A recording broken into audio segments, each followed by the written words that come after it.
ತಮ್ಮ ಪಿಸ್ತೂಲ್ನ ಮತ್ತೆ ಪರಾರಿ ಆಗೋದಕ್ಕೆ ಗೂಡ್ಸ್ ವ್ಯಾನ್ ಅನ್ನ ತಮ್ಮ ಕೊಟ್ಟಿದ್ರು ಅಂತ CSP ಅವ್ರ ಎದುರಿಗೆ ಹೇಳ್ತಾನೆ. ಆದ್ರೆ ಅದೆಲ್ಲ ಸುಳ್ಳು. ಯಾಕೆಂದ್ರೆ ಮಿಶ್ರಾ ಅವರೇ ಅವತ್ತು ತಮ್ಮ ಮೌಸರ್ ಪಿಸ್ತೂಲು ಮತ್ತೆ ಈ ಗೂಡ್ಸ್ ವ್ಯಾನ್ ಕಳೆದು ಹೋಗಿದೆ ಅಂತ ನಾಪತ್ತೆ ಆ ದಿವಸನೇ ನಮ್ಮ ಸ್ಟೇಷನ್ಗೆ ಬಂದು ಕಂಪ್ಲೇಂಟ್ ಕೊಟ್ಟಿದ್ದಾರೆ.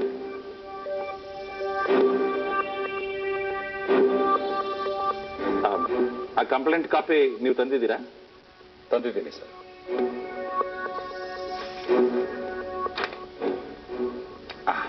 ಜಾಗ್ರ ತಗೊಳ್ಳಿಪ್ಪ, ಸಾಹೇಬ್ರು ಕೊಡಿ ಇದನ್ನ.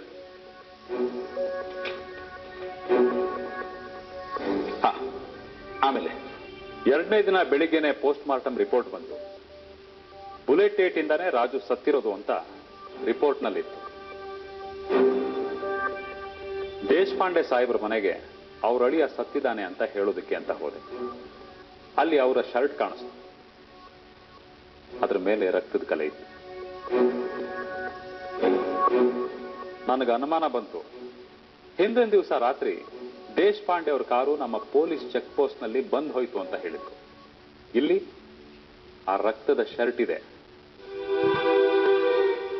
ಅದಕ್ಕೆ ಆ ಶರ್ಟ್ ತಗೊಂಡು ರಕ್ತದ ಸ್ಯಾಂಪಲ್ ಟೆಸ್ಟ್ ಮಾಡೋದಕ್ಕೆ ಅಂತ FSL ಕೊಟ್ಟೆ. ಅವ್ರು ಅವತ್ತೇ ಪ್ರಿಲಿಮಿನರಿ ಟೆಸ್ಟ್ ಮಾಡಿ ರಾಜು ಬ್ಲಡ್ ಗ್ರೂಪ್ ಜೊತೆ ಮ್ಯಾಚ್ ಮಾಡಿ ಇದು ಅದು ಒಂದೇ ಅಂತ ರಿಪೋರ್ಟ್ ಕೊಟ್ರು. ಅದು ನನ್ನ ಸಂದೇಹ ಜಾಸ್ತಿ ಮಾಡಿದ್ರು. ಆದ್ರೆ ಈ ದೇಶಪಾಂಡೆ ಅವರೇ ಕೊಲೆ ಮಾಡಿದ್ದಾರೆ ಅಂತ ಹೇಳೋದಕ್ಕೆ ಅಷ್ಟು ಸಾಕಾಗ್ತಿರ್ಲಿಲ್ಲ. ನಾನು ನನ್ನ ತನಿಖೆ ಮುಂದುವರಿಸಿದೆ. ದೇಶಪಾಂಡೆ ಅವ್ರಿಗೂ ಅವ್ರ ಅಳಿಯನಿಗೂ ಆಗ್ತಾ ಇರ್ಲಿಲ್ಲ ಅಂತ ನನಗೆ ಗೊತ್ತಾಯ್ತು. ಹೀಗೆ ತನಿಖೆ ಮಾಡ್ತಾ ಮಾಡ್ತಾ 1 ವಾರ ಆಯ್ತು. ಒಂದು ದಿವಸ ಬುಲೆಟ್ ಸೋಮ ಅಂತ ಒಬ್ಬ ಮನುಷ್ಯ ಮಲ್ಲಿಕಾರ್ಜುನ ಬೆಟ್ಟದಿಂದ ಒಂದು ಫೋನ್ ಮಾಡ್ದ. ಆತ ಕೊಲೆಗೆ ಸಂಬಂಧಪಟ್ಟಂತಹ ಒಂದು ಮುಖ್ಯವಾದಂತಹ ವಿಚಾರ ಮಾತಾಡಬೇಕು ಅಂತಂದ. 2ನೇ ದಿವಸ ಬುಲೆಟ್ ಸೋಮ ಭೋಜ ಇಬ್ರು ಪೊಲೀಸ್ ಸ್ಟೇಷನ್ಗೆ ಬಂದ್ರು. ದೇಶಪಾಂಡೆ ಅವರೇ ತಮ್ಮ ರಿವಾಲ್ವರ್ನಲ್ಲಿ ರಾಜುನ ಶೂಟ್ ಮಾಡಿದ್ದು ಅಂತ ಸೋಮ ಹೇಳ್ದ. ಅದರಲ್ಲಿ ಅವನ ಪಾತ್ರ ಏನು ಅಂತಾನೂ ಹೇಳ್ದ. ಆದ್ರೆ ನಾನು ಅದನ್ನ ಇಲ್ಲಿ ಹೇಳೋ ಹಾಗಿಲ್ಲ. Confession before the police officer ಆಗ್ತದೆ. ನಾನು ಅದನ್ನ ಬಿಟ್ಟು ಬಿಡ್ತೇನೆ. ಸರಿ, ಆಮೇಲೆ ದೇಶಪಾಂಡೆ ಅವರು ಶೂಟ್ ಮಾಡಿದ್ಮೇಲೆ ಆ ರಿವಾಲ್ವರ್ನ ಬಚ್ಚಿಡುವಂತ ಸೋಮನ್ ಕೈಲಿ ಕೊಟ್ರಂತೆ. ಅದನ್ನ ಸೋಮ ತೋರಿಸ್ತೀನಿ ಅಂತ ನಮ್ಮನ್ನ ರುದ್ರಾಕ್ಷಿಪುರದ ಕೆರೆ ಹತ್ರ ಕರ್ಕೊಂಡು ಹೋದ. ನಾವೊಂದಷ್ಟು ಜನ ಸಾಕ್ಷಿಗಳನ್ನ ಕರ್ಕೊಂಡು ಆ ಕೆರೆ ಹತ್ರ ಹೋದ್ವಿ. ಅಲ್ಲೇ ಬಂಡೆ ಕೆಳಗೆ ಬಚ್ಚಿಟ್ಟಿದ್ದಂಥ ರಿವಾಲ್ವರ್ ತೋರಿಸ್ದ. ನಾನು ಅದನ್ನ ಸೀಸ್ ಮಾಡಿದೆ. ಅದನ್ನ ಬ್ಯಾಲಿಸ್ಟಿಕ್ ಟೆಸ್ಟ್ಗೆ ಅಂತ FSL ಕಳಿಸ್ದೆ. ಆಮೇಲೆ ಆ ರಿವಾಲ್ವರ್ನ ದೇಶಪಾಂಡೆ ಅವ್ರಿಗೆ ಸರ್ಕಾರದವರೇ ಕೊಟ್ಟಿದ್ದು ಅಂತ ಖಚಿತಪಡಿಸ್ಕೊಂಡೆ. ಆ ವೇಳೆಗೆ ಕನಕಮೂರ್ತಿ ಬಂದು ಆವತ್ತು ದೇಶಪಾಂಡೆ ಅವ್ರನ್ನ ಕೊಲೆ ನಡೆದ ಸಮಯದಲ್ಲಿ ರುದ್ರಾಕ್ಷಿಪುರದ ಕೆರೆ ಹತ್ರ ನೋಡಿದೆ, ದೇಶಪಾಂಡೆ ಅವರೇ ಶೂಟ್ ಮಾಡಿದ್ದು ನೋಡಿದೆ ಅಂತ ಹೇಳಿದ್ರು.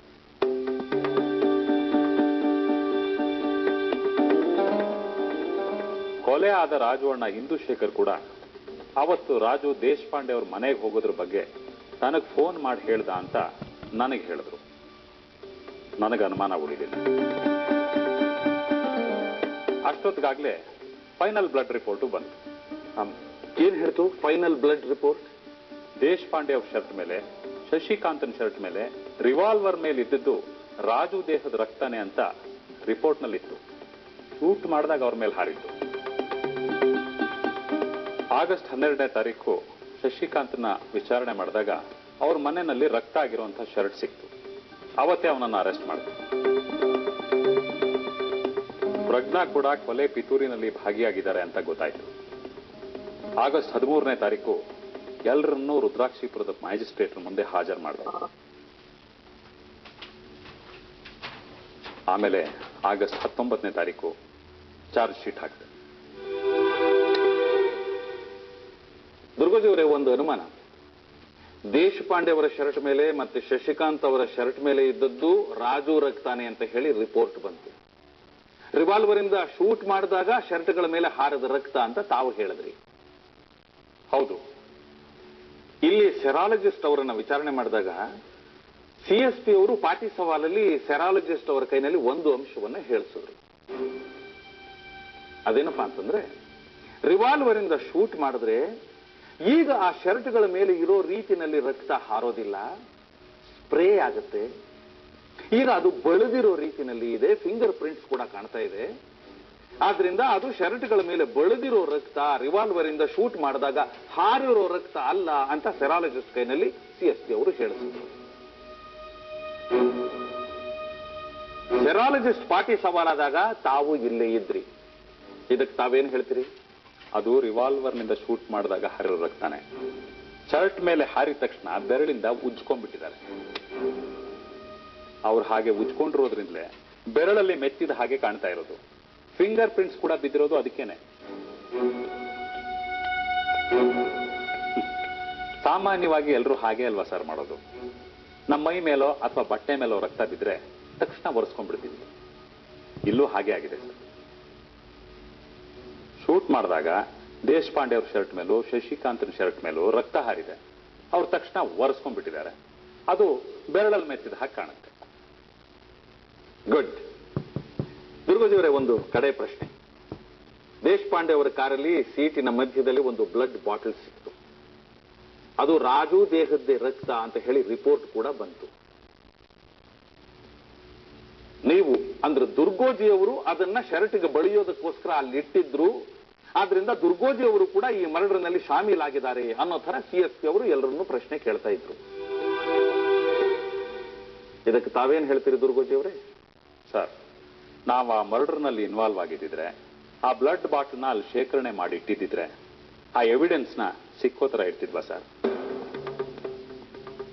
ಡೆಸ್ಟ್ರಾಯ್ ಮಾಡಿಬಿಡ್ತಿದ್ವಿ.